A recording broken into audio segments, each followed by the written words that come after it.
لا حول ولا قوة إلا بالله العلي العظيم.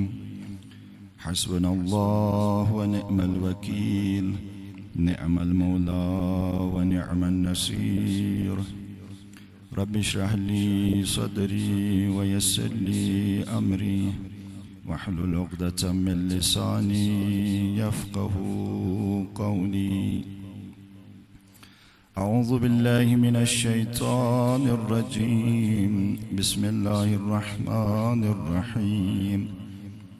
الحمد لله رب العالمين، والعاقبة لأهل التقوى واليقين، والجنة للمطيعين والنار للملحدين والعاصين. ثم الصلاة والسلام على رسوله الكريم حبيب إله العالمين المخاطب بطه وياسين، الذي سمي في السماء بأحمد وفي الأرضين بأبي القاسم محمد. اللهم صل على محمد وآل محمد وعجل وعلى آله الطيبين الطاهرين المعصومين المظلومين، لا سيما بقية الله في العالمين. روحي وأرواح العالمين لتراب مقدمه الفداء، ولعنة الدائمة الأبدية على أعدائهم أجمعين، من أول ظلمهم إلى لقاء يوم الدين.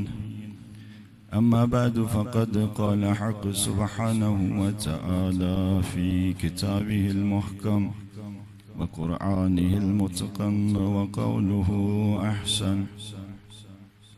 بسم الله الرحمن الرحيم. هو الذي أرسل رسوله بالهدى ودين الحق ليظهره على الدين كله ولو كره المشركون. صلوات پڑھ لیجیے محمد و آل محمد.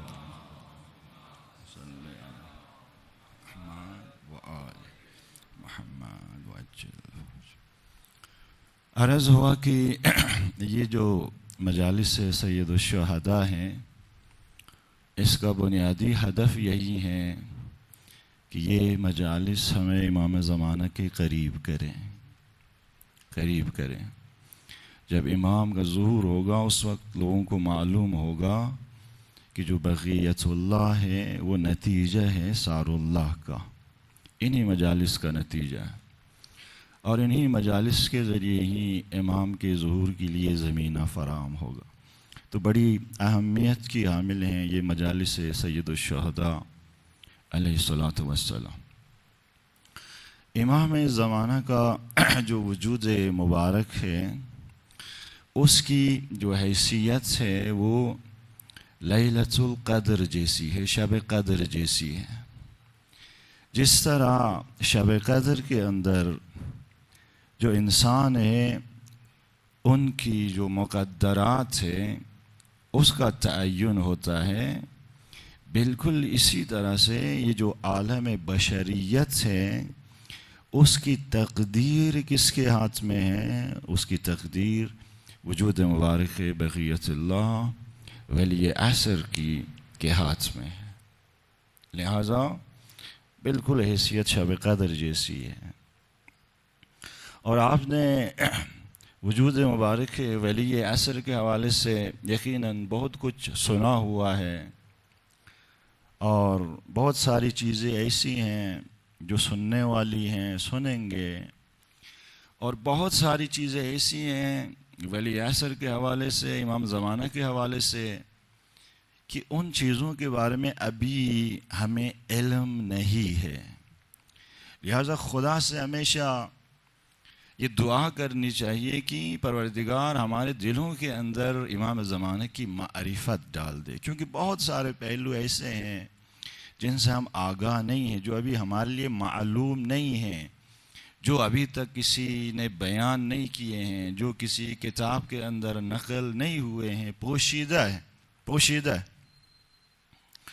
اور یہ منجی عالم اور موعود کا جو عقیدہ ہے، یہ صرف ہم شیعوں کا عقیدہ نہیں ہے، بلکہ اس کائنات کے اوپر بسنے والے جتنے بھی انسان ہیں، سب کے سب منجی عالم بشریت کا عقیدہ رکھتے ہیں، موعود کا عقیدہ رکھتے ہیں. جتنے بھی ادیان ہیں، چاہے ان کا تعلق الہی ادیان سے ہو، الہامی ادیان سے ہو، یا وہ ادیان و مذاہب و مکاتب فکر جن کا تعلق مثلا خدا سے نہیں ہے، وہ الہامی ادیان نہیں ہیں، سب کے سب جو ہیں وہ منجی بشریت اس کا عقیدہ رکھتے ہیں، موعود کا عقیدہ رکھتے ہیں. لہذا جو عقیدہ مہدویت ہے، مہدی کا عقیدہ، یہ ایک مشترکہ عقیدہ ہے. تمام ادیان و مذاہب اور مکاتب فکر عقیدہ رکھتے ہیں. اس کی وجہ یہ ہے کیونکہ یہ عقیدہ ایک فطری عقیدہ ہے، انسان کی فطرت کا تقاضا ہے. انسان کی فطرت جو ہے وہ عدالت کو پسند کرتی ہے، انسان کی فطرت آزادی کو پسند کرتی ہے، انسان کی جو فطرت ہے وہ امنیت کو، امن و امان کو پسند کرتی ہے. انسان کی فطرت جو ہے اس کے اندر ظلم سے نفرت ہے. لہٰذا جو منجی عالم بشریت ہوں گے، جو موعود ہوں گے، اس نے آ کے یہی کام کرنا ہے، انسانوں کو آزاد کرنا ہے. کس سے آزاد کرنا ہے؟ جو دنیا کے فرعون ہوں گے، شداد ہوں گے، جو یزید ہوں گے، ان کے ظلم کے اندر پسی ہوئی بشریت کو امام آ کے آزاد کریں گے. اس کائنات کے اوپر امنیت قائم کریں گے، اس کائنات کے اوپر نظام عدل قائم کریں گے، اس کائنات سے ظلم و جور کا خاتمہ کریں گے. لہٰذا یہ ساری چیزیں فطرت انسانی کا تقاضا ہے. لہٰذا عقیدہ مہدویت بھی ایک فطری عقیدہ ہے. تو لہٰذا جتنے بھی ادیان و مکاتب ہیں وہ سب کے سب مہدویت کا عقیدہ رکھتے ہیں. لیکن مکتب اہل البیت کے ماننے والے اہل تشیع وہ جو عقیدہ رکھتے ہیں وہ باقی ادیان و مذاہب کے عقیدے سے فرق کرتا ہے. دو ایسی بنیادی خصوصیات ہمارے عقیدے کے اندر ہیں، وہ خصوصیات کسی اور عقیدے کے اندر آپ کو وہ خصوصیات نہیں ملیں گی. دیکھیں، تقریباً 300 کے قریب آیات ہیں امام زمانہ کے حوالے سے، موعود کے حوالے سے 300 کے قریب قرآن میں آیات، اور 6000 سے زائد روایات ہیں صرف امام مہدی سے مربوط روایات سے. یاشت اللہ صافی گلبائگانی مرحوم ہوئے، خدا رحمت کریں، ان کی ایک کتاب ہے منتخب الاثر. اس کتاب کے اندر انہوں نے اکثر روایات کو جو امام مہدی سے مربوط ہیں اس کتاب کے اندر ذکر کیا ہے. تو یہ جو 300 کے قریب آیات سے الہی ہیں، آیات سے قرآنی، اور 6000 سے زائد روایات، ان روایات اور آیات کی روشنی میں جو خصوصیات امام زمانہ کے حوالے سے اور جو عقیدہ مکتب اہل البیت کے پیروکار رکھتے ہیں، یہ دو خصوصیات آپ کو کسی اور مکتب کے اندر نظر نہیں آئیں گی. پہلی خصوصیت جو ہمیں باقی ادیان و مکاتب سے ممتاز بناتی ہے وہ کیا ہے؟ امام مہدی کے حوالے سے بڑی اہم خصوصیت ہے. ہم جو مہدویت کی تشریح کرتے ہیں، ہم جو عقیدہ مہدویت اس کا تجزیہ و تحلیل کرتے ہیں، تو ہم اس کو کس تناظر میں دیکھتے ہیں؟ وہ جو انا الیہ راجعون ہے، خدا کی طرف ایک سفر، اس سفر کے تناظر میں ہم عقیدہ مہدویت کو دیکھتے ہیں. عقیدہ مہدویت خدا کی جانب سفر، ایک تکاملی سفر، ایک تدریجی سفر. اس سفر کے اندر بہرحال ہم نے جا کے خدا سے ملاقات کرنا ہے، تمام انسانوں نے جو بھی اس دنیا میں آئے ہیں سب نے بہرحال جا کے خدا سے ملاقات کرنا ہے، اور وہ جگہ جہاں ہم خدا سے ملاقات کریں گے اس جگہ کا نام ہے قیامت۔ اور قیامت کے لیے ظہور ایک مقدمہ ہے۔ ہم اس تناظر میں دیکھتے ہیں ظہور کو قیامت کے لیے ایک مقدمے کے عنوان سے ہم دیکھتے ہیں۔ قیامت کون سی جگہ ہے؟ قیامت وہ جگہ ہے کہ جہاں عدل محض محقق ہوگا، عدالت محض، جہاں صرف اور صرف حق کے علاوہ آپ کو باطل نام کی کوئی چیز قیامت میں نہیں ملے گی۔ قیامت کے اندر کسی کے اوپر ذرہ برابر ظلم نہیں ہوگا۔ دیکھیں، عدل محض، عدالت محض ممکن ہی نہیں ہے قیامت کے علاوہ محقق ہو جائے۔ اس دنیا کے اندر وہ ظرفیت موجود نہیں ہے کہ اس دنیا میں مثلا امام زمانہ بھی اگر آ جائیں تو عدل محض محقق ہو جائیں، اس کا امکان ہے ہی نہیں اس دنیا کے اندر۔ گرچہ امام آئیں گے، ظلم کا خاتمہ کریں گے، عدالت کا اجرا کریں گے، لیکن عدالت محض کی جس کے اندر ذرہ برابر ظلم نہ ہو، وہ اصلاً اس دنیا کی کیپیسٹی نہیں ہے، اس کی ظرفیت نہیں ہے کہ یہاں عدالت محض اجرا ہو۔ میں مثال دیتا ہوں تاکہ واضح ہو جائے مطلب۔ دیکھیں، ایک بندہ اس نے 100 بندوں کا قتل کیا ہے۔ اگر آپ نے عدالت اجرا کرنی ہے تو کیا کریں گے؟ بدلے میں آپ اس کی جان لے لیں گے۔ تو اس کی تو ایک جان تھی جو آپ نے لے لی، اس نے کتنے آدمیوں کی جان لی ہے؟ اس نے 100 بندوں کی جان لی ہے۔ یعنی ممکن ہی نہیں ہے کہ یہاں عدالت محض اجرا ہو۔ یہاں زیادہ سے زیادہ آپ اسے پھانسی پہ لٹکا دیں گے اور ایک جان آپ لے لیں گے، اس نے 100 آدمیوں کی جان لی، تو ممکن ہی نہیں ہے، ظرفیت ہی نہیں ہے۔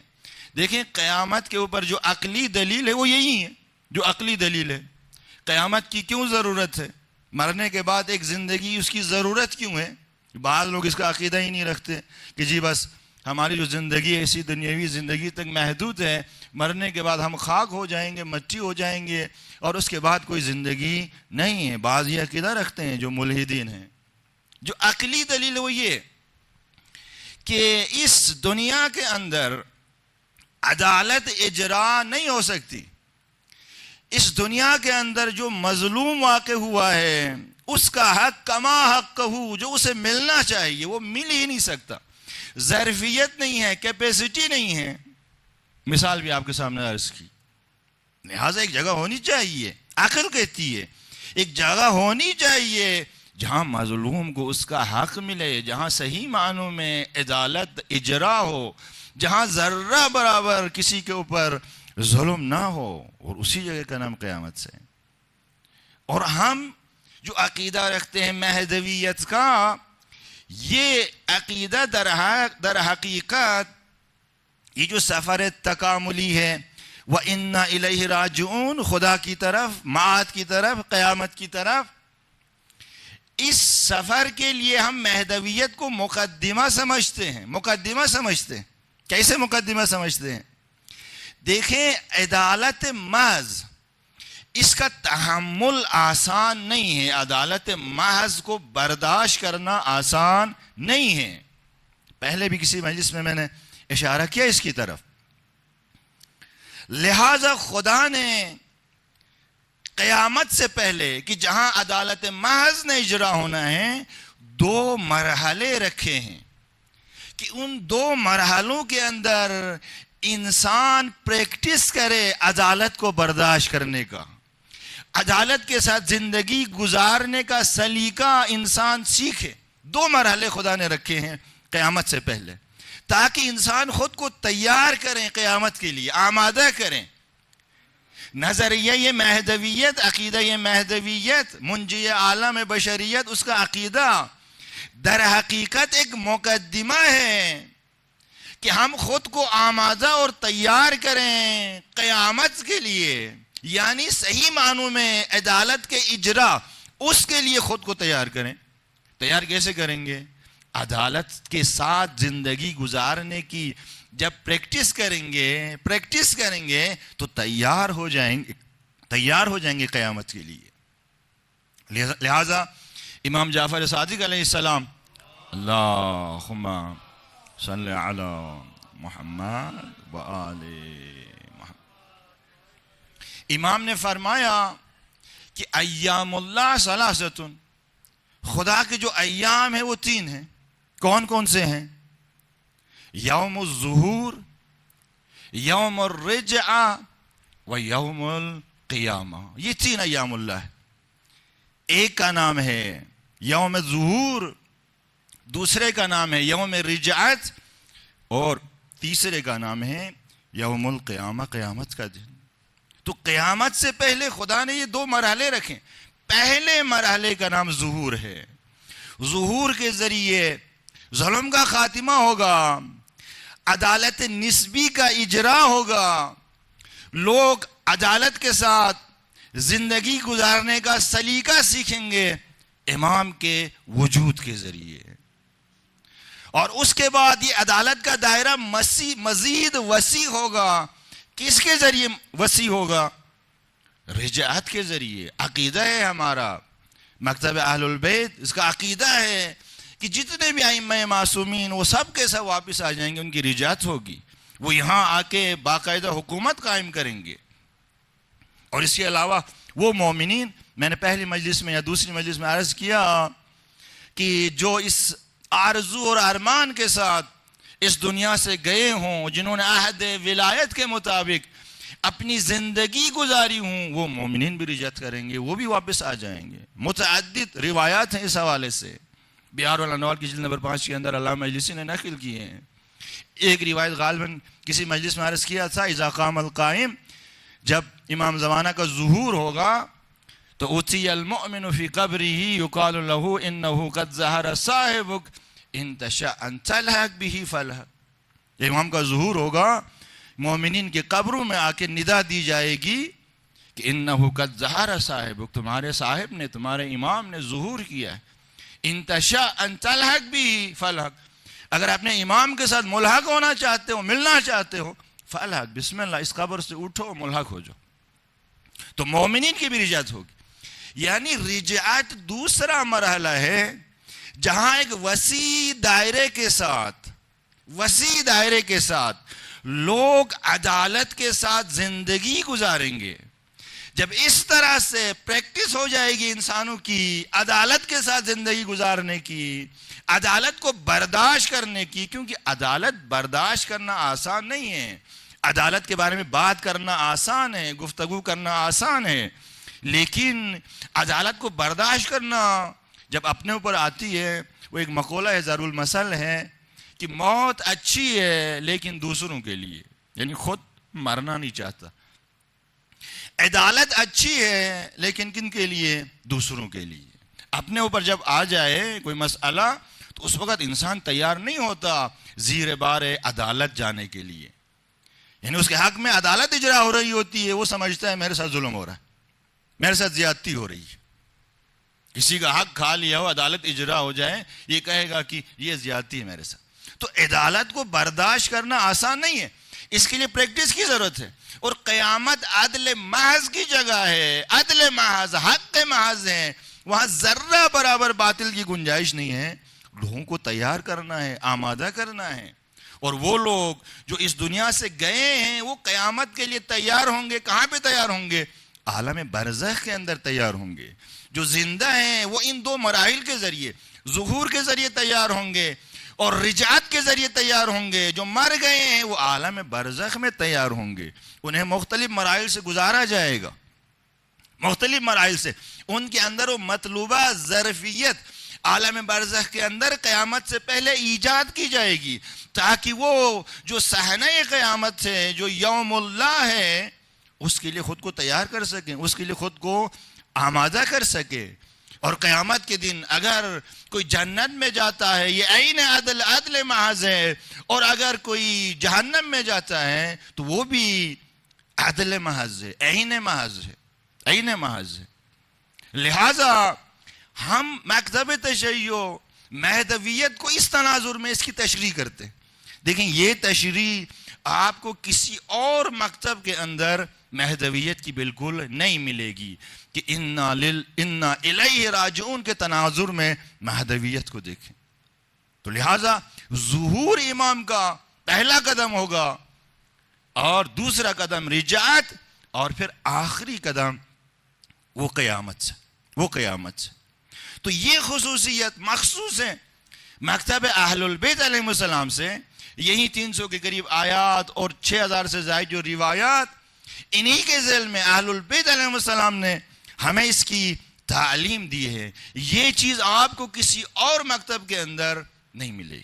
یہ پہلی خصوصیت جو مخصوص ہے مکتب اہل البیت سے. اور دوسری خصوصیت جو اہم ہے وہ کیا ہے؟ وہ یہ ہے کہ ہم مکتب اہل البیت کے جو پیروکار ہیں وہ امام کو حی اور زندہ سمجھتے ہیں، جبکہ دیگر جتنے بھی ادیان ہیں ان کا عقیدہ مہدویت کے اوپر تو ہے، لیکن امام مہدی کو حی و حاضر اور زندہ نہیں سمجھتے. وہ کہتے ہیں کہ جی امام پیدا ہوگا کسی زمانے میں، جب یہ دنیا ظلم و جور سے بھر چکی ہوگی، ہر طرف ظلم ہی ظلم ہوگا، اس وقت جو ہے وہ منجی عالم بشریت وہ پیدا ہوں گے، اور پیدا ہونے کے بعد اس دنیا سے ظلم و جور کا خاتمہ کریں گے، عدالت کو اجرا کریں گے، نسبی عدالت. دوسرے مکاتب یہ عقیدہ رکھتے، جبکہ ہمارا عقیدہ ہے نہیں، امام زمانہ موجود ہے، حاضر ہے، ناظر ہے. بہت ساری روایات اس حوالے سے موجود ہے. دیکھیں ہم امام زمانہ کو کوئی خیالی مخلوق نہیں سمجھتے، کوئی افسانوی مخلوق نہیں سمجھتے. ہمارا جو عقیدہ ہے وہ یہ ہے کہ امام زندہ ہے، حی ہے، زندگی گزار رہا ہے. بہت ساری روایات یتردد بینہم، امام مہدی تمہارے درمیان سے گزرتا ہے، یمشی فی اسواقہم، تمہارے بازاروں میں آمد و رفت کرتا ہے، آتا جاتا ہے. یحتوی علی فروشہم، تمہاری مجلسوں میں آتا ہے، تمہارے فرشوں کے اوپر آ کے بیٹھ جاتا ہے. تسلمو، امام مہدی تمہیں سلام کرتا ہے. تسمع الکلام، تمہاری گفتگو سنتا ہے، باتیں سنتا ہے. دیکھو کتنا ملموس عقیدہ ہے، کتنا ملموس. ہم امام مہدی کو خود سے دور نہیں سمجھتے کہ پتہ نہیں کسی ایک کونے میں جا کے زندگی گزار رہا ہو. نہ، ایسا نہیں ہے. امام ہمارے درمیان موجود ہے، درمیان. دعائے نصبہ کے اندر آپ پڑھتے ہیں بنفسی انت من مغیب لم یخلو منا. اللہ اکبر. میں قربان ہو جاؤں اس غائب کے اوپر کہ لم یخلو منا، وہ ہم سے دور نہیں ہے، وہ ہمارے قریب ہے، وہ ہمارے درمیان ہے. یعنی ایک ملموس عقیدہ ہے ہمارا مہدیت کے حوالے سے، امام مہدی کے حوالے سے ملموس عقیدہ. اسی لیے ہم ہر روز صبح یہ جو تعقیبات نماز فجر ہے اس کے اندر آپ دیکھیں ایک دعا ہے، اس کے اندر ہم کیا کرتے ہیں؟ امام زمانہ سے تجدید عہد کرتے. اور دعائے عہد اسے بھی فجر کی نماز کے بعد پڑھنا مستحب ہے. اس دعائے عہد کے اندر بھی ہم کیا کرتے ہیں؟ ہر روز صبح امام سے تجدید عہد کرتے ہیں. یعنی ہم امام کو موجود سمجھتے ہیں، حی سمجھتے ہیں، اپنے درمیان سمجھتے ہیں، تبھی تو امام سے تجدید عہد کرتے ہیں. اللہم انی اجدد لہو فی صبیحۃ یومی ھذا وما عشت من ایامی عہدا وعقدا وبیعۃ لہو فی عنقی لا احول عنہا ولا ازول ابدا. تجدید عہد کرتے ہیں امام زمانہ سے، تجدید عہد. دیکھیں کتنا ملموس عقیدہ ہے. ہم اپنے درمیان دیکھتے ہیں امام کو، اپنے درمیان. کسی نے آیت اللہ بہجت سے کہا کہ کیا امام کو دیکھا جا سکتا ہے؟ تو آیت اللہ بہجت نے کہا کہ امام کو تو شمر بھی دیکھ رہا تھا، لیکن اصل بات امام کو پہچاننے کی ہے. وہ بھی امام حسین کو دیکھ رہا تھا لیکن پہچان نہیں رہا تھا امام حسین کو. روایت کے اندر ہے یرونہ ولا یعرفونہ، جب امام کا ظہور ہوگا تو سب کہیں گے، کیا کہیں گے؟ اسے تو ہم روز دیکھتے تھے دنیا کے اندر، لیکن پہچانتے ہیں نہیں تھے. یرونہ ولا یعرفونہ, دیکھتے تھے امام کو لیکن پہچانتے نہیں تھے. اللہم صلی علی محمد وآل محمد وعجل فرج.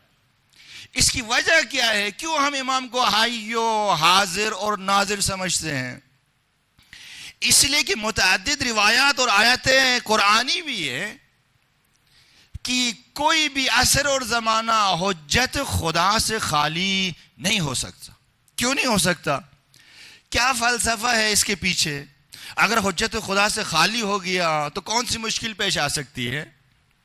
دیکھیں حدیث ہے لولا الحجہ لساخت الارض باہلہا. اگر حجت خدا اس کائنات کے اندر موجود نہ ہو, اس زمین میں موجود نہ ہو, لساخت الارض باہلہا, تو یہ زمین اپنے اہل کے ساتھ کیا ہو جائے گی؟ نابود ہو جائے گی. کیوں نابود ہو جائے گی؟ آخر کیا وجہ ہے؟ حجت خدا نہ ہونے سے کیوں زمین نابود ہو جاتی ہے؟ ہر زمانے میں ایک حجت خدا کا ہونا کیوں ضروری ہے؟ دیکھیں اس کے پیچھے فلسفہ کیا ہے. فلسفہ یہ, ذرا غور سے سنیں اس کو. جو خدا کا فیض ہے نا, وہ خدا سے نامحدود شکل میں ہماری طرف آتا ہے, مخلوقات کی طرف آتا ہے نامحدود شکل میں. یعنی اصلاً ممکن ہی نہیں ہے کہ فیض پروردگار محدود شکل میں نازل ہو آ جائیں, کیونکہ خدا کی ذات نامحدود ہے. تو لہٰذا جو بھی خدا کی طرف سے آتا ہے رزق کی شکل میں, رحمت کی شکل میں, ہر شکل میں, جس شکل میں بھی, وہ نامحدود شکل میں آتا ہے, نامحدود. اور یہ جو مخلوقات ہیں اور یہ جو کائنات ہے, عالم کون, عالم مادہ, یہ جو دنیا ہے, اس دنیا کے اندر وہ کیپیسٹی اور وہ ظرفیت نہیں ہے کہ خدا کے اس نامحدود فیض کو لے سکے. یہ ظرفیت نہیں ہے. دیکھیں حضرت قرآن کے اندر اس کی مثال موجود ہے.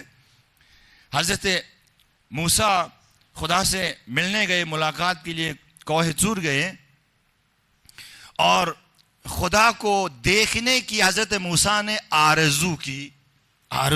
حضرت موسیٰ نے خدا کو دیکھنے کی. تو خدا کی طرف سے آیت نازل ہوئی لن ترانی یا موسیٰ, موسیٰ تم ہرگز نہیں دیکھ سکو گے, ہرگز نہیں دیکھ سکو گے. وجہ کیا ہے؟ وجہ یہی ہے کہ خدا کا جلوہ جب ہو جائے تو وہ نامحدود شکل میں ہوتا ہے, اور اس کائنات کے اندر ظرفیت نہیں ہے. یہ کائنات محدود ہے, محدود. تو محدود ظرف کے اندر نامحدود فیض نہیں آ سکتا, نہیں آ سکتا. اگر آئے تو کیا ہوگا؟ وہ ظرف تباہ ہو جائے گا. خدا کا ایک جلوہ ہوا کوہ طور کے اوپر, اور حضرت موسیٰ اس جلوے کو نہیں دیکھ سکے. وَخَرَّ مُوسَىٰ صَعِقًا, موسیٰ بے ہوش ہو گئے, اور جب ہوش آیا موسیٰ کو تو دیکھا وہ پہاڑ کیا ہو گیا ہے؟ ریزہ ریزہ ہو گیا. پہاڑ, اس کے اوپر جلوہ کیا خدا نے. ظرفیت نہیں تھی اس جلوے کو برداشت کرنے کی. پہاڑ روئی کے دانوں کی طرح وہ پہاڑ بکھر گیا. تو فیض پروردگار نامحدود شکل میں آتا ہے. مخلوقات جتنی بھی ہیں وہ محدود ہیں, تو محدود ظرف نامحدود فیض کو نہیں لے سکتا. تو بیچ میں ایک واسطے کا ہونا ضروری ہے, ایک واسطہ فیض کا ہونا ضروری ہے. آپ دیکھیں نا, کہیں پہ بجلی بن رہی ہو, کہیں پہ جہاں بجلی بنتی ہے, اب جتنی بجلی بنتی ہے وہ ساری کی ساری بجلی ڈائریکٹ اگر گھروں کی طرف منتقل کی جائے تو گھر کیا ہو جائیں گے؟ گھر سارے جل کے راکھ ہو جائیں گے. کیونکہ گھروں کے اندر جو وائر ہوتی ہے, جو تاریں ہوتی ہیں, اور جو بلب ہوتی ہیں, اس کے اندر وہ بجلی جو بجلی گھر کے اندر بنتی ہیں, ان سب کو لینے کی ظرفیت نہیں ہوتی. لہٰذا وہ ساری بجلی ایک دم سے اگر آ جائے گھر کے اندر, وہ گھر جل کے راکھ ہو جائے گا. اسی لیے بیچ میں ٹرانسفارمر لگاتے ہیں تاکہ وہ بجلی وہاں سے ٹرانسفارمر پہ منتقل ہو, پھر ٹرانسفارمر سے تقسیم ہو. گھروں کی جو ظرفیت ہے اس ظرفیت کے حساب سے وہ بجلی کیا ہو جائے، تقسیم ہو کے ہر گھر تک پہنچ جائے. بیچ میں ایک ٹرانسفارمر اس کا ہونا ضروری ہے. اسی طرح فیض پروردگار نے آنا ہے مخلوقات کی طرف، تو ڈائریکٹ نہیں آ سکتا، براہ راست نہیں آ سکتا. اگر آئے تو یہ کائنات کیا ہو جائے، تباہ ہو جائے، جس طرح سے وہ پہاڑ کو طور تباہ ہو گیا، ریزہ ریزہ ہو گیا. بیچ میں ایک واسطہ فیض کا ہونا ضروری ہے، اور وہ واسطہ فیض ایسا ہو کہ وہ نامحدود ہو، تاکہ اس نامحدود فیض کو لے سکے. اسی لیے ہم ائمہ معصومین علیہ السلام کو کیا سمجھتے ہیں؟ ہم ائمہ معصومین علیہ السلام کو واسطہ فیض سمجھتے ہیں. واسطہ فیض، جو بھی فیض پروردگار کی طرف سے آتا ہے وہ اہل البیت علیہ السلام سے ہوتے ہوئے ہم تک پہنچتا ہے، براہ راست ہم تک نہیں پہنچتا. اوپر سے کوئی چیز آنی ہے، واسطے کی ضرورت ہے. نیچے سے اگر مخلوقات نے بھی سفر کرنا ہے خدا کی طرف تو پھر بھی واسطے کی ضرورت ہے، واسطہ فیض کی. اور اسی واسطہ فیض کو کیا کہتے ہیں؟ حجت خدا کہتے ہیں. اسی کو حجت خدا کہتے ہیں. تو حجت خدا اس کا ہونا ضروری ہے. اگر حجت خدا نہیں ہوگا، یعنی موجود نہیں ہوگا، ابھی ہائی نہیں ہوگا، حاضر نہیں ہوگا، اور ہم یہ عقیدہ رکھے ہیں کہ جی امام مہدی تو وہ جب دنیا ظلم و جور سے بھر اس وقت پیدا ہوں گے، نا، ابھی یہ کائنات اپنی جگہ پر ہے. ابھی یہ زمین و آسمان پابرجا ہیں. سورج نکلتا ہے، دن آتا ہے، رات آتی ہے، بارشیں نازل ہوتی ہے. یہ جو نظام کائنات کا یہ چل رہا ہے، تو اس کی دلیل یہی ہے کہ حجت خدا موجود ہے. جس دن حجت خدا اس کائنات سے اٹھے گی، یعنی جو آخری حجت ہے وہ اس زمین سے اٹھے گی، یعنی اس کی موت جب واقع ہو جائے گی، تو خدا کا جو فیض ہے وہ کیا ہو جائے گا؟ وہ براہ راست ہو جائے گا. بیچ میں اب کوئی واسطہ نہیں ہے. حجت خدا وہ اٹھ چکی ہے اس زمین سے، آپ کوئی واسطہ فیض نہیں ہے. تو وہ فیض خدا جو نامحدود شکل میں آئے گا وہ اس کائنات کو کیا کرے گا؟ اس کائنات کو تباہ کر دے گا. قیامت کس چیز کا نام ہے؟ قیامت خدا کے فیض کا براہ راست ہونے کا نام قیامت ہے. اور یہ براہ راست خدا کا فیض کب ہوگا؟ جب اس کائنات میں خدا کی حجت نہیں ہوگی. حجت نہیں ہوگی. اور جس دن آخری حجت اس کائنات سے اٹھے گی اور اٹھتے کے ساتھ قیامت بپا ہو جائے گی. قیامت، یہ کائنات یہ ریز ریز ہو جائے. قرآن کے اندر واضح دلیلیں ہیں، تباہ و برباد ہو جائے گی. تو لہٰذا ہم جو مہدویت کا عقیدہ رکھتے ہیں، امام مہدی کا عقیدہ رکھتے ہیں، ایک ملموس، ایک عینی عقیدہ ہے، ایک منطقی عقیدہ ہے.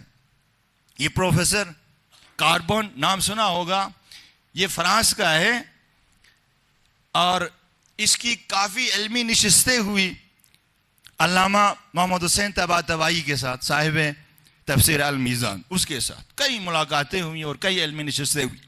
اور انہی نشستوں کی بدولت یہ شیعہ بھی ہو گیا. یہ فرانس کا تھا اور اس نے مختلف اچھی اچھی کتابیں بھی لکھی. ایک جملہ یہ لکھتا ہے، یہ پروفیسر کاربون یہ لکھتا ہے کہ تنہا مکتب اہل البیت ہے کہ جس نے ہر زمانے میں زمین اور آسمان کے درمیان رابطے کو برقرار رکھا ہے. یہ آپ کو کسی اور مکتب کے اندر نہیں ملے گا. تنہا مکتب اہل البیت جس نے آسمان اور زمین کے درمیان حجت خدا کے ذریعے رابطے کو برقرار رکھا ہے. دعائے ندبہ کے اندر پڑھتے ہیں نا، این السبب المتصل بین الارض والسماء. وہ سبب متصل، وہ سبب کہ جس نے زمین اور آسمان کو مربوط رکھا ہوا ہے واسطہ فیض کی شکل میں، حجت خدا کی شکل میں. کہاں ہے وہ؟ اینا، کدھر ہے وہ؟ تو ہمارا جو عقیدہ ہے وہ امام کے حی و حاضر ہونے کا عقیدہ ہے. لہٰذا اس کے آثار بھی ہیں اسی حساب سے.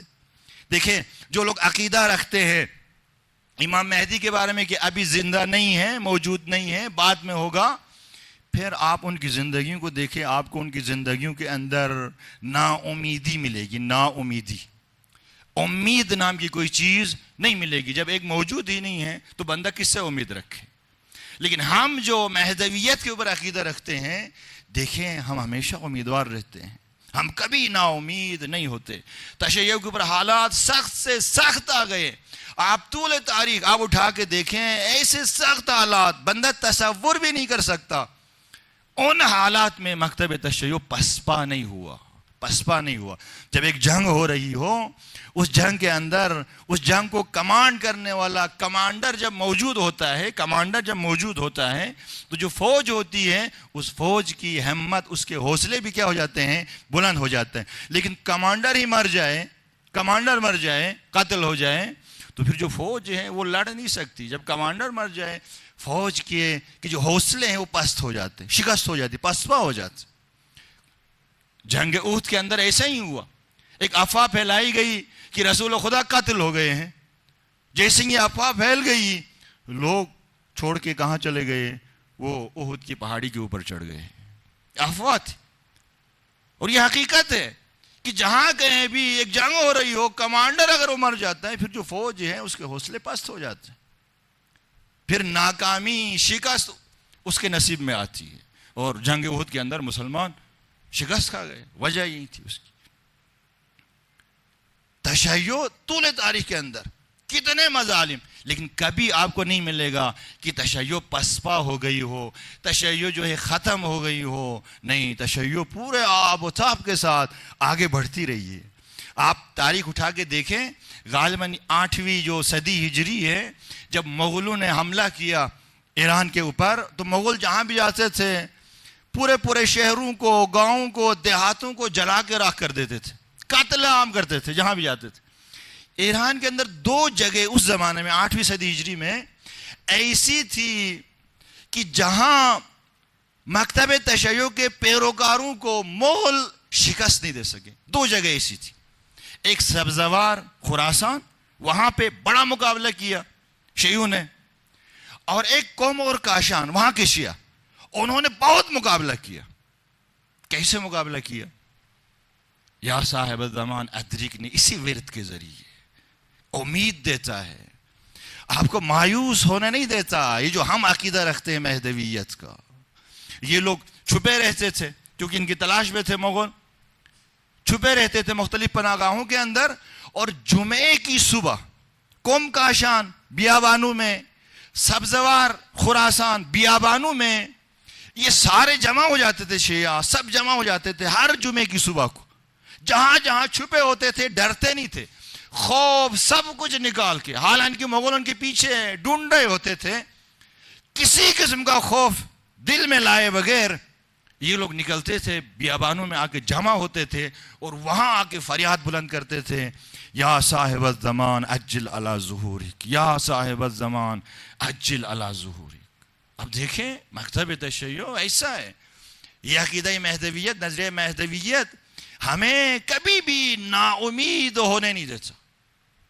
ہم چراغ امید ہمیشہ اپنے دلوں میں جلائے رکھتے ہیں اسی عقیدے کی وجہ سے. کیوں؟ کیونکہ ہم عقیدہ رکھتے ہیں کہ ہمارا امام ہمارے درمیان ہے، موجود ہے. یہ 1984 میں غالباً ایک کانفرنس منعقد ہوئی تل ابیب کے اندر، اسرائیل کا جو دارالخلافہ ہے، وہاں پہ یہ انقلاب ایران کے 5 سال بعد یہ کانفرنس منعقد ہوئی. اور اس کانفرنس کا موضوع کیا تھا؟ موضوع تشیع کے بارے میں مطالعہ، کہ آخر یہ ہے کون، یہ کس قسم کے لوگ ہیں، ان کی آئیڈیالوجی کیا ہے، یہ کیسے تفکر رکھتے ہیں. اس کانفرنس کا موضوع ہی یہ تھا. اور اس کانفرنس کا جو جنرل سیکرٹری تھا، اس نے جو مقالہ پیش کیا اس کانفرنس کے اندر، اس مقالے میں اس نے یہ کہا، یہ نقطہ بیان کیا، بہت اہم نقطہ. دیکھیں دشمن جان چکا ہے مکتب تشیع کو، حقیقت کو. اس نے کہا کہ یہ جو شیعہ ہیں مکتب تشیع اہل البیت کے ماننے والے، یہ یا حسین کہہ کر قیام کرتے ہیں اور پھر یا مہدی کہہ کر اس قیام کی حفاظت کرتے ہیں، اس قیام کی حفاظت کرتے ہیں. لہذا ان کو کوئی شکست نہیں دے سکتا. یہ 2 نام جن کی وجہ سے یہ لوگ ایسے مضبوط ہیں، ایسے قوی ہیں، ان کے ارادے ایسے مضبوط کہ یہ یا حسین کہہ کے قیام کرتے ہیں، انقلاب لے کر آتے ہیں، اور یہاں مہدی کر کے اس کی حفاظت کرتے ہیں، اس کی حفاظت کرتے ہیں۔ تو یہ نظریہ ہمیں امید دیتا ہے، ہمیں امید دیتا ہے، ہم نا امید نہیں ہو جاتے ہیں، مایوس نہیں ہو جاتے ہیں۔ اور ہمارا عقیدہ ہے کہ امام مہدی اجل اللہ تعالیٰ فرجہ الشریف، اللہم صلی علی محمد و آل محمد وعجل، وہ ایسے ہی ہاتھ کے اوپر ہاتھ رکھ کے بیٹھے ہوئے نہیں ہیں۔ صرف ایک کام ہے جو معطل ہے، جو نہیں کر پا رہے، وہ کیا ہے؟ وہ حکومت نہیں کر پا رہے۔ اس کے علاوہ باقی جتنے بھی کام ہیں، واسطہ فیض بن کے فیض خدا کو کائنات کی مخلوق تک پہنچانا کس کا کام ہے؟ امام زمانہ کا کام۔ وہ کام جاری ہے، وہ کام جاری ہے۔ اسی طرح سے آپ دیکھیں مشکل کشائی وہ جاری ہے، امداد غیبی وہ جاری ہے۔ ایک شخص آیا امام جعفر صادق کی خدمت میں، اللہم صلی علی محمد و آل محمد۔ سلیمان اعمش نام ہے اس کا۔ اس نے آ کے امام سے پوچھا، مولا یہ جو امام غائب ہے، اس امام غائب کا فائدہ کیا ہے؟ جو نظروں سے غائب ہو، اجل ہو، اس کا کیا فائدہ ہے؟ تو عجیب جواب دیا امام نے، حدیث کے جملے ہیں، جو امام غائب ہیں وہ کشمسی، سورج کی طرح ہے۔ کون سا سورج؟ سترہ السحاب، وہ سورج جو بادلوں کے پیچھے گیا ہو۔ اب سورج بادلوں کے پیچھے جانے سے سورج اپنا کام کرنا تو چھوڑ نہیں دیتا ہے نا۔ وہ جو کائنات کو انرجی پہنچانی ہوتی ہے وہ سورج پہنچاتا ہے، جو نور پہنچانا ہوتا ہے، روشنی پہنچانی ہوتی ہے وہ سورج پہنچاتا ہے، جو حرارت پہنچانی ہوتی ہے وہ سورج پہنچاتا ہے۔ سورج اپنا کام کر رہا ہوتا ہے۔ یہ دو ٹکڑے بادلوں کے وہ سورج کے کام کے لیے کسی بھی صورت رکاوٹ نہیں ہے۔ امام بھی اس سورج کی طرح ہے جو بادلوں کے پیچھے گیا ہو۔ ظاہراً ہماری نظروں سے اوجھل ہیں، لیکن امام اپنا کام کر رہے ہیں، اپنا کام کر رہے ہیں۔ وہ جو دستگیری ہے وہ کر رہے ہیں، وہ جو مشکل کشائی ہے وہ کر رہے ہیں، وہ جو امداد غیبی ہے وہ کر رہے ہیں، وہ جو فیض خدا کو لے کے مخلوقات تک پہنچا رہے ہیں۔ ہم بے خبر ہیں، یہ الگ بات سے۔ دیکھیں حضرت خضر علیہ السلام کو خدا کی طرف سے ایک ماموریت ہوئی کچھ کام کرنے کی، تو ساتھ حضرت موسیٰ سے بھی کہا گیا کہ آپ بھی حضرت خضر کی ہمراہی کرو۔ تو حضرت خضر نے حضرت موسیٰ سے کہا، موسیٰ تم میرے ساتھ چل نہیں سکو گے۔ اگر چلنا ہے تو آپ کو صبر کرنا ہوگا، اگر صبر نہیں کرو گے تو راستے ہمارے کیا ہو جائیں گے؟ جدا ہو جائیں گے۔ وہ معموریت تھی خدا کی طرف سے۔ حضرت خضر ایسی بیٹھے ہوئے نہیں ہیں، وہ بھی معمور خدا کی طرف سے کام کر رہے ہوتے ہیں لوگوں کے۔ ایک غریب آدمی کی کشتی کو بچایا حضرت خضر نے، ایک غریب آدمی کی کشتی کو سوراخ کیا، کشتی کو بچایا۔ لیکن حضرت موسیٰ سے صبر نہیں ہوا، کہا کہ یہ کیا کر رہے ہیں؟ کشتی کو سوراخ کر رہے ہیں، ڈوب جائیں گے۔ حضرت خضر نے کہا، موسیٰ میں نے پہلے کہا تھا تم نہیں چل سکو گے میرے ساتھ، نہیں چل سکو۔ پھر آگے جا کے ایک جوان کو قتل کیا۔ قتل کر کے کیا کیا کہ ایک ماں باپ کو گمراہ ہونے سے بچایا۔ دیکھ حضرت اسرائیل روزانہ ہزاروں اور لاکھوں کی تعداد میں لوگوں کی جانیں لیتا ہے۔ ہم کچھ نہیں کہتے ہیں کہ اسرائیل کیوں جان لے رہا ہے۔ یہاں بھی معمور تھا حضرت خضر کہ اس جوان کو قتل کرے تاکہ اس کے ماں باپ کیا ہو جائیں؟ گمراہ ہونے سے بچ جائیں۔ یعنی وہ جو اسرائیل والا کام کر رہا تھا۔ ہم اسرائیل کے بارے میں تو سوال نہیں کرتے، لیکن بعض لوگ یہاں حضرت خضر کے بارے میں سوال کرتے ہیں کہ جی کیوں قتل کیا؟ کام کیا تھا؟ کام یہ تھا کہ ماں باپ گمراہ ہونے سے بچ جائے۔ اور اس کے بعد ایک دیوار جو آدھی گری ہوئی تھی اس کو گرا کے مکمل اس دیوار کو کھڑی کیا۔ کام کیا تھا؟ ہدف کیا تھا اس کا؟ اس کے نیچے ایک خزانہ تھا، وہ کسی یتیم بچوں کا تھا تاکہ ان یتیم بچوں کا مال محفوظ رہے۔ دیکھیں حضرت خضر معمور ہے خدا کی طرف سے، وہ کام کر رہا ہوتا ہے اپنا، لیکن اس کے کام ہماری سمجھ میں نہیں آتے۔ یہ حضرت موسیٰ کو سمجھ میں نہیں آئے، یہ تینوں کام سمجھ میں نہیں آئے حضرت موسیٰ کو، اور تینوں کاموں میں حضرت موسیٰ نے اشکال کیا، اعتراض کیا۔ حضرت خضر نے مڑ کے کہا، میں نے کہا تھا پہلے موسیٰ تم میرے ساتھ نہیں چل سکو گے، ھذا فراق بینی و بینک، یہاں سے ہمارے راستے جدا۔ تو جس حضرت خضر کام کرنے ہیں امام زمانہ بھی امور کو انجام دے رہے، صرف ایک کام معطل ہے، وہ حکومت کا قیام۔ وہ حکومت کا قیام اس وقت ہوگا جب ہم آمادہ ہوں گے، تیار ہوں گے، جب ظہور کے لیے مناسب زمینہ فراہم ہوگا۔ وہ امام کے 313 اصحاب، اس کے علاوہ بہت سارے امام کے معمورین ہیں جن کو امام نے معمور کیا ہوا ہے لوگوں کی مشکلات حل کرنے کے لیے، اور ان کی تعداد 313 سے بہت زیادہ ہے، کہیں زیادہ ہے۔ اور ان میں سے اگر کوئی مر جاتا ہے تو ایک اور بندہ اس کی جگہ پہ آ جاتا ہے۔ معمورین امام زمانہ الا ماشاء اللہ تعداد میں اتنے واقعات ہیں جو معمورین امام زمانہ، آپ بھی خود بھی جج کر سکتے ہیں۔ اگر آپ نے کسی مشکل میں امام زمانہ کو پکارا، کسی مشکل میں صدق کے دل سے پکارا، اور پکارنے کے بعد کسی کے توسط سے آپ کی وہ مشکل اگر حل ہو گئی تو سمجھ لینا وہ جس نے آپ کی مشکل حل کیا ہے نا، اس کا کوئی لنک ہے امام زمانہ کے ساتھ، کوئی تعلق ہے، کوئی رابطہ ہے، وہ معمور ہے امام زمانہ کی طرف سے۔ ایسے لوگ بہت گزرے ہیں۔ ان کے مرنے کے بعد ان کے دوست احباب کے جیسے پتہ چلا ہے وہ یہ تو یہ کام کرتا تھا۔ یہ جعفر آغا مجتہدی نام سنا ہوگا آپ نے، بہت بڑے عارف گزرے ہیں، عالم، فقیہ، اور اس کے اندر عشق تھا، ایک تڑپ تھی لوگوں کی خدمت کا، عجیب تڑپ تھی۔ ان کے والد محترم بھی ایسے ہی تھے، یہ تبریز کے رہنے والے ہیں۔ تبریز سے ان کے والد محترم کاروان لے کے جاتے تھے زیارت کے لیے کربلا، اور وہ زائرین جن کے پاس پیسہ نہیں ہوتا، جا نہیں سکتے تھے زیارت کے لیے، ان کے خرچے خود برداشت کرتے تھے، خود برداشت کر کے لے جاتے تھے۔ ماں بھی عجیب تھی، جعفر آغا مجتہدی کی ماں واقعاً حقیقی معنوں میں کنیز فاطمہ الزہرا تھی، اور جعفر آغا مجتہدی اس کے اندر بھی ایک عجیب تڑپ تھی لوگوں کی مدد کرنے کا، لوگوں کا ہاتھ تھامنے کا، لوگوں کو مشکلات سے نکالنے کی ایک عجیب تڑپ تھی۔ ایک عرصہ یہ علم کیمیا کے پیچھے لگا رہا، علم کیمیا، وہ علم حاصل کریں تاکہ اس کے ذریعے لوگوں کی مشکلات حل ہوں۔ یہ اسی کام میں لگا ہوا تھا، تو اسے ایک ندائے غیبی سنائی گئی کہ وہ کیمیا جسے تم ڈھونڈ رہے ہو نا، وہ ہم اہل البیت علیہ السلام۔ ایک آواز سنائی دی اسے، اور اس کے بعد اس نے سب کچھ چھوڑ دیا، چھوڑ کے دامن اہل البیت کو پکڑا۔ اور عجیب داستانیں جعفر آغا مجتہدی کی نقل ہیں کہ یہ 8 سال مسلسل، یہ تبریز سے پھر چلا گیا عراق، جوار مولا علی اور امام حسین میں، وہاں گرفتار بھی ہوا، زندانی بھی ہوا، اور کئی عرصہ زندان کے اندر بھی راز و نیاز اور تہذیب اور سلوک اس کے مراحل کو طے کرتا رہا۔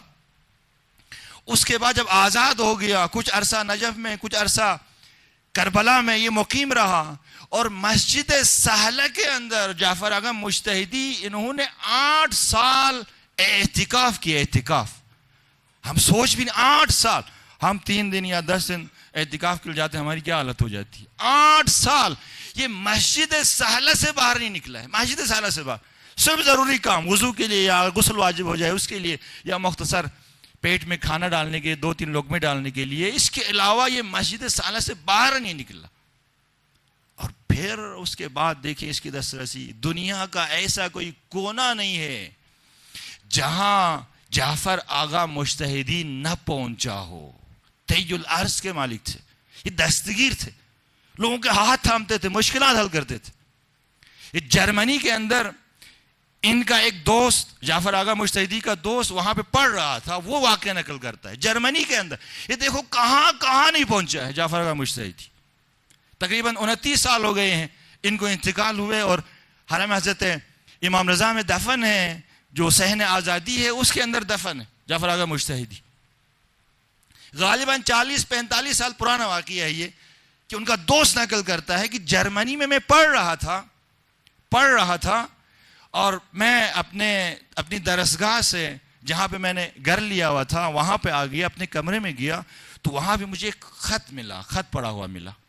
میں نے وہ خط کھول کے دیکھا تو جعفر آغا مجتہدی کا خط تھا۔ اس میں لکھا ہوا تھا کہ میں اس وقت جرمنی آیا ہوا ہوں، فلاں پہاڑی کے اوپر میں ہوں، آؤ اور آ کے مجھ سے ملو۔ یہ حیران ہو گیا۔ اس وقت جب یہ خط ملا، قوم میں بیمار تھے، ہاسپٹل کے اندر تھے اور فالج گرا ہوا تھا جعفر آغا مجتہدی کے، ایک سائڈ پوری فلج تھی۔ یہ حیران ہو گیا، جعفر آغا مجتہدی وہ تو قوم میں ہیں، ان پر تو فالج گرا ہوا ہے، وہ تو چل نہیں سکتے، وہ یہاں جرمنی کیسے آ گیا؟ بہرحال وہ جانتے تھے کہ یہ ولی خدا ہیں، اگر کوئی کام کرتے ہیں یا بات کرتے ہیں تو بغیر کسی حساب و کتاب کے نہیں کرتے۔ باور تھا اس سے، جانتا تھا اس کو۔ یہ اس ایڈریس کے حساب سے اس پہاڑی پہ پہنچ گیا۔ غالباً سردیوں کا موسم تھا، وہ برف پڑی ہوئی تھی، گھٹنوں تک برف تھی۔ جب اس پہاڑی کے دامن میں یہ پہنچا تو یہ حیران ہو گیا، اب میں کس سمت جاؤں، کس طرف جاؤں؟ تو پہاڑی کے اوپر ایک غار تھا، اس غار سے آواز آ گئی جعفر آغا مجتہدی کی، احمد، اس دوست کا نام احمد ہے، احمد یا علی کہہ کے آ جاؤ اوپر، یا علی کہہ کے اوپر آ جاؤ۔ تو اسی آواز کے سہارے یہ کہتا ہے، میں چلا گیا اوپر، میں نے اس غار میں پہنچا تو دیکھا ایک بوڑھی عورت سے وہ پروانے کی طرح جعفر آغا مجتہدی کے گرد گھوم رہی ہے، پروانے کی طرح عجیب احترام کر رہی ہے۔ ساتھ میں ایک جوان ہے، وہ بسترے کے اوپر بیٹھا ہوا ہے، لیٹا ہوا ہے۔ یہ حیران ہو گیا کہ جعفر آغا مجتہدی یہاں اور یہ خاتون ایک پروانے کی طرح جعفر آغا مجتہدی کے گرد گھوم رہی ہے، اور جعفر آغا مجتہدی سے جرمنی اس کی زبان میں نہیں آتی۔ یہ کہتا ہے، میں نے اس خاتون سے، اس بوڑھی عورت سے پوچھا کہ آپ اس شخص کو جانتی ہو؟ تو وہ کہنے لگی، میں اس کو نہیں جانتی ہوں۔ تو پھر اتنا احترام جو کر رہی ہو، اس کی گرد گھوم رہی ہو، اس کی کیا وجہ ہے؟ تو کہنے لگی اس کے پیچھے ایک بڑی داستان۔ پھر اس نے داستان سنا، عجیب داستان۔ یہ کہتی کہ یہ میرا جوان بیٹا کوئی 3 مہینے کے قریب ہو گیا ہے، اسے گلے کا کینسر ہو گیا۔ میں مختلف ڈاکٹروں کے پاس اس کو لے کر گئی، ڈاکٹروں نے کہا یہ آخری سٹیج میں ہے، اب اسے ڈاکٹروں اور ہاسپٹلز کی طرف لانے کی ضرورت نہیں ہے، اسے اپنے گھر میں رکھو، اسے آرام سکون سے رہنے دو، آخری سٹیج پہ ہے، یہ اب زیادہ دیر زندہ رہنے والا نہیں ہے، جتنا اس کو خوش رکھ سکتی ہو رکھو، کسی ڈاکٹر کے پاس بیمارستان ہاسپٹل لے جانے کی ضرورت نہیں۔ تو میں اسے گھر لے کر آئی اور دن بہ دن اس کی حالت بدتر سے بدتر ہو گئی، میری آنکھوں کے سامنے کمزور ہوتا اور اس کی حالت بگڑتی، اور مجھ سے برداشت نہیں ہو رہا تھا کہ میرا بچہ میری نظروں کے سامنے جان دے رہا ہے۔ یہ کہتی کہ میں اندر سے بہت ٹوٹی ہوئی تھی، میں متوسل ہو گئی بی بی مریم سے، وہ مسیحی تھی، کرسچن تھی، بی بی مریم سے میں متوسل ہو گئی کہ بی بی مریم میرے اس بچے کو شفا دے، یہی میرا آخری سہارا ہے بڑھاپے کا، اس کے علاوہ اور کوئی نہیں ہے میرا، اسے شفا دے۔ دل بہت ٹوٹا ہوا تھا، میں متوسل ہو گئی بی بی مریم سے۔ یہ کہتی ہے رات کو میں نے بی بی مریم کو خواب میں دیکھا، اور میں نے بی بی مریم سے التجا کی کہ بی بی میرے بیٹے کو شفا دو۔ تو بی بی مریم نے کہا کہ اس زمانے میں کام ہمارے ہاتھ میں نہیں ہے۔ وہ کہتی ہے میں حیران ہو گئی، آپ کا بیٹا وہ تو مردوں کو زندہ کرتا تھا، حضرت مسیح، حضرت عیسیٰ، میرا بیٹا تو ابھی مرا نہیں ہے، زندہ ہے، صرف بیمار ہے، یہ کیسے آپ کہہ رہی ہیں کہ کام اس وقت اس زمانے میں ہمارے ہاتھ میں نہیں ہے؟ تو بی بی مریم کہنے لگی یہ زمانہ ہمارا زمانہ نہیں ہے، یہ آخری پیغمبر کا زمانہ ہے، آخری نبی کا زمانہ ہے، اس وقت سارے امور آخری زمانے کے جو نبی ہیں اس کے ہاتھ میں ہیں۔ وہ جو آخری زمانے کا نبی ہے نا، اس کی ایک بیٹی ہے، اس بیٹی کا نام فاطمہ ہے، اور اس فاطمہ کا ایک بیٹا ہے، اس بیٹے کا نام مہدی ہے۔ اگر چاہتی ہو اپنے بیٹے کے لیے شفا لینا چاہتی ہو تو یہ جو 3 نام میں نے بتائے ہیں، یا محمد، یا فاطمہ، یا مہدی، یہ 3 نام لے کے ان کو آواز دو، ان کو پکارو، ان سے متوسل ہو جاؤ، آپ کے بیٹے کو شفا مل جائے گی۔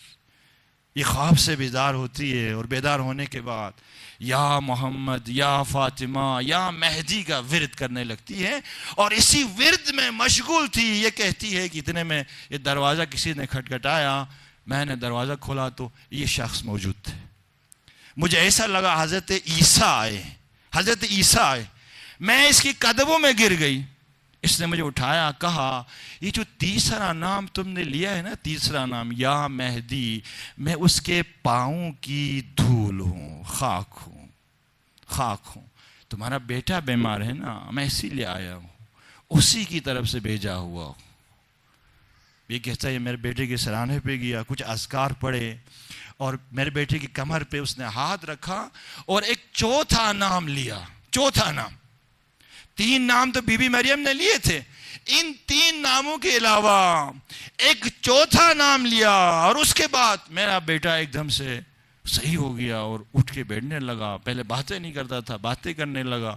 اسے بھوک نہیں لگتی تھی, کھانا نہیں کھاتا تھا, اس نے مجھے کھانا مانگا. یہ واقعہ اس نے نقل کیا. تو یہ احمد جو جعفر آغا مشتہدی کا دوست ہے, یہ کہتا ہے میں نے جعفر آغا مشتہدی سے پوچھا, آقا جان وہ چوتھا نام کیا تھا جو آپ نے لیا اور اس بچے کو شفا مل گئی؟ تو جعفر آغا مشتہدی نے کہا میں نے اس کی کمر پہ ہاتھ رکھا اور یا علی کہہ دیا, یا علی کہہ دیا. اہل البیت نے ایسی شفا دی, اہل البیت نے. دیکھیں ایسے معمورین امام زمانہ کے, ایسے فارغ نہیں بیٹھے ہوئے امام زمانہ, دستگیری کر رہے ہیں, کبھی خود براہ راست کرتے ہیں, کبھی اپنے معمورین کے ذریعے سے کرتے ہیں. کتنے ایسے معمورین, کتنے واقعات ہیں, ابھی وقت نہیں ہے میرے پاس بیان کرنے کا. تو عزیزو, یہ جو 300 آیات قرآنی, 6000 سے زائد روایات, اس کا مقصد یہ نہیں ہے کہ ہم صرف ایک معلومات اکٹھی کریں اپنے ذہن کے اندر امام زمانہ کے حوالے سے, یا صرف اس کا یہ ہدف نہیں ہے کہ ہمارے دل کے اندر مثلا امام زمانہ کی محبت آ جائے. نہیں, ہم نے انتظار کرنا ہے امام کا. انتظار کا تعلق عمل سے ہے, عمل سے ہے. ہم نے اپنے عمل کے ذریعے امام کا انتظار کرنا ہے, انتظار کرنا ہے تاکہ امام آ جائیں. ظہور ہو امام کا. امام ہمارا انتظار کر رہے ہیں, اور کس حالت میں انتظار کر رہے ہیں جانتے ہیں آپ؟ کہ وہ جو امام حسین کا جو خون آلود کرتا ہے نا, وہ اس وقت کس کے پاس ہے؟ وہ ائمہ اطہار ایک سے ایک امام کے ہاتھوں سے ہوتے ہوئے کس کے ہاتھ پہنچا ہوا ہے؟ امام زمانہ کے پاس موجود تھے. امام حسین کا وہ خون آلود کرتا, وہ ہمیشہ امام کی نظروں کے سامنے ہے. جب بھی نظر پڑتی ہے امام زمانہ کی اس خون آلود کرتے کے اوپر, تو امام خون کے آنسو روتے, خون کے آنسو روتے, خون کے آنسو. ہم تو بڑی مشکل سے 2 آنسو ہمارے نکلتے ہیں جب امام حسین کی مظلومیت بیان ہوتی ہے. امام تو ہر چیز اپنی آنکھوں سے دیکھ رہے ہیں نا, ہر چیز کو دیکھ رہے ہیں امام. امام کا جو نوحہ ہے, آپ دیکھیں زیارت ناحیہ مقدسہ کے اندر ایسے ایسے الفاظ, ایسے ایسے مصائب جو آپ کو کسی مقتل کی کتاب کے اندر نہیں ملیں گے, وہ مصائب آپ کو اسی زیارت ناحیہ مقدسہ کے اندر ملیں گے. اور زیارت ناحیہ کیا ہے؟ امام زمانہ کا نوحہ ہے. کس طرح سے نوحہ پڑھ رہے امام زمانہ کا؟ السلام علی الخد الطریب, میرا سلام ہو اس خاک آلود رخسار کے اوپر. اجرکم علی اللہ. آپ کی آوازیں بلند ہو گئی. خدا آپ کو اجر دے, بی بی زہرا آپ کو اجر دے. خدا آپ کو کسی غم میں نہ رلائے سوائے غم محمد و آل محمد کی. یہ امام زمانہ کا نوحہ ہے نا, السلام علی الخد الطریب, میرا سلام ہو اس خاک آلود رخسار کے اوپر. السلام علی الشیب الخضیب, میرا سلام ہو اس داڑھی کے اوپر جو خون سے رنگین ہو گئی. اللہ اکبر, اجرکم علی اللہ. السلام علی البدن السلیب, میرا سلام ہو اس بدن کے اوپر جس کے کپڑے تک اتار کے یہ ظالم لے گئے. السلام علی الرأس المرفوع، میرا سلام ہو اس سر کے اوپر جو نو کے نیزہ پر بلند ہوا۔ اس سر کی داستان بھی عجیب ہے، عجیب داستان ہے۔ جب یہ سر کٹا ہے نا مولا حسین کا، تو جانتے ہیں مولا حسین کی کیفیت کیا تھی؟ کیفیت یہ تھی کہ پیشانی ٹوٹی ہوئی تھی، ابرو کٹے ہوئے تھے، رخسار زخمی تھے، داڑھی خون میں خضاب ہو چکی تھی، ہونٹ کٹے ہوئے تھے، دانت ٹوٹے ہوئے تھے، گلے کے اوپر نیزے کے نشان تھے، شانے کٹے ہوئے تھے، بدن جگہ جگہ سے زخمی تھا۔ میرے پانچویں امام باقر فرماتے ہیں اپنے ہاتھ میں انگوٹھی تھی، اس انگوٹھی کو دیکھ کے امام روتے تھے۔ ایک شخص نے پوچھا مولا آپ انگوٹھی کو دیکھ کے کیوں روتے ہیں؟ تو امام محمد باقر نے فرمایا اس انگوٹھی کے برابر میرے جد حسین کے جسم پر جگہ باقی نہیں بچی تھی جو زخمی نہ ہوئی ہو، جو زخمی نہ ہوئی ہو۔ اس حالت میں میرے حسین کا سر بدن سے جدا کیا گیا۔ السلام علی الرأس المرفوع، یہ نوحہ ہے میرے مولا امام زمانہ کا کہ میرا سلام ہو اس سر کے اوپر جسے نیزے کے اوپر بلند کیا گیا۔ ہر شہید کا سر کٹا ہے نا، ہر شہید کا سر، ہر شہید کا، امام حسین کا بھی سر کٹا ہے، لیکن سر کٹنے میں فرق ہے۔ کیا فرق ہے جانتے ہیں؟ باقی جتنے شہداء ہیں نا ان کے سر کٹے ہیں ان کے شہید ہونے کے بعد، لیکن امام حسین کا سر کٹا ہے جب امام زندہ تھے، جب امام زندہ تھے۔ اجرکم علی اللہ، یہی وجہ ہے کہ جب امام زمانہ ظہور فرمائیں گے نا تو کعبے کے غلاف سے ٹیک لگا کے 3 جملے کہیں گے۔ ان 3 جملوں میں سے ایک جملہ یہ ہے، الا یا اہل العالم ان جدی الحسین قد ذبح عطشانا، اے دنیا والو میرے جد حسین کو پیاسا ذبح کیا گیا۔ ذبح کب کرتے ہیں؟ ذبح اس وقت کرتے ہیں جب جان ہوتی ہے۔ ہم جانوروں کو ذبح کرتے ہیں نا، جان ہوتی ہے تبھی ذبح کرتے ہیں۔ میرے حسین کا سر کاٹا گیا جب میرے حسین کے جسم کے اندر جان موجود تھی۔ السلام علی الرأس المرفوع، میرا سلام ہو سر کے اوپر جسے نیزے کے اوپر اٹھایا گیا۔ عجیب داستان ہے سر کی، کبھی نیزے کے اوپر تو کبھی خولی کی تنور کے اندر خاک آلود، تو کبھی شرابی کے دربار میں۔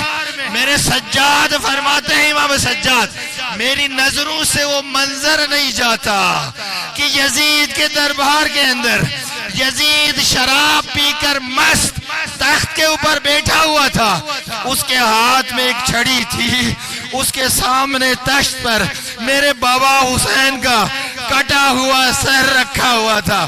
وہ ظالم اس چھڑی سے کبھی میرے بابا کے سر پر مارتا تھا، کبھی رخساروں پر مارتا تھا، کبھی کٹے ہوئے ہونٹوں پر مارتا تھا، کبھی ٹوٹے ہوئے دانتوں پر مارتا تھا۔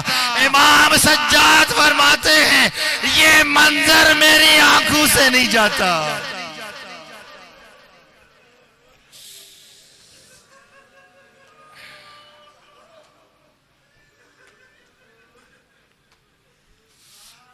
الا لعنۃ اللہ علی القوم الظالمین سیعلم الذین ظلموا علی محمد ای منقلبی ینقلبون۔ ماتم حسین۔